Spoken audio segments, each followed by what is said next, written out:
In today's morning rounds, a special type of milk first developed in Australia that's quickly catching on right here in the U.S. The makers of A2 milk claim it's easier on the stomach than regular milk. It contains only A2 proteins. Regular milk has both A1 and A2 proteins. People who find regular milk hard to digest say this is good news. Don Daler shows us why the dairy industry is not so sure. Don, good morning. Good morning rounds. I feel like a doctor here. What an honor. At first glance, you might think this milk product is another plant-based drink like almond milk, but it is not.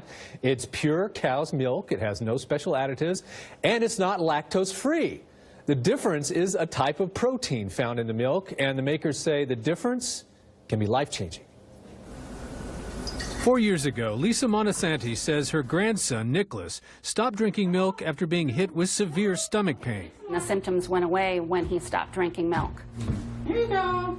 But when he saw a commercial for a product called A2 milk, he told his grandmother he wanted to try it. I got it for him, and he has absolutely no problems when he drinks it. It's a natural innovation, if you will. Blake Waltrip is the chief executive of A2 milk in the U.S. There's A1 and there's A2, and we simply go and find the cows that only produce A2 proteins, and that's what we have in our milk.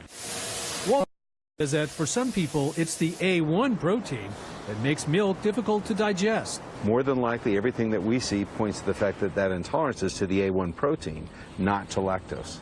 They think that they're lactose intolerant, but they have a problem with the A1 protein. That's correct.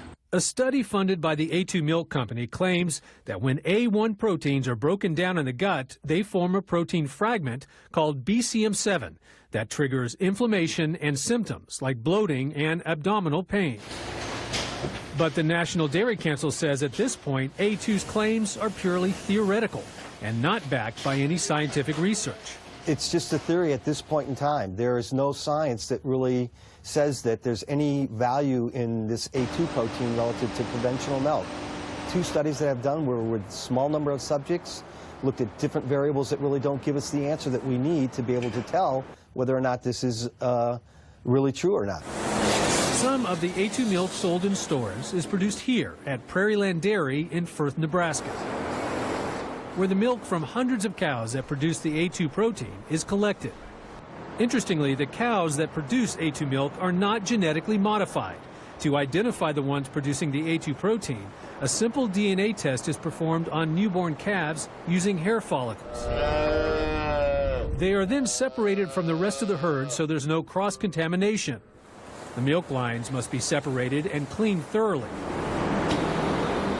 Once bottled, the product must be tested again.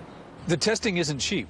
No, the testing isn't cheap, but it's reflected, in bringing this product to market. A2 milk is sold at a premium price, roughly $9 per gallon, compared to around $5 per gallon for regular milk. So these calves have all been bred for the A2 protein. That's right. Dan Rice is the farm owner. Despite skepticism from the dairy industry, Rice predicts that A2 milk is the way of the future. Yeah, I think the industry eventually will be all A2. But for now, the process is time-consuming and costly. Yet despite the higher cost, Lisa Montesanti says she still doesn't feel milked for her money. I have recommended it to anybody who says they can't drink milk. I'll say try it. It's worth it. Now, while the dairy industry doesn't think A2 milk science is there yet, it says it welcomes innovation and promoting consumer choice. For now, A2 milk is mostly sold in specialty or high-end grocery stores, but the company says it expects to make a larger rollout in the near future. And it tastes like milk. It is milk. That's great. It's going to be good news for a lot of people who do have digestive issues. You might want to just try it and see if they can drink this as opposed to, the lactose-free milk. Pricey, but Lisa says worth it. Now, do they make a chocolate version of the Everybody asks that. Yes, the brown cows produce the chocolate. Yes. Not yet. Well, that's utterly fantastic story.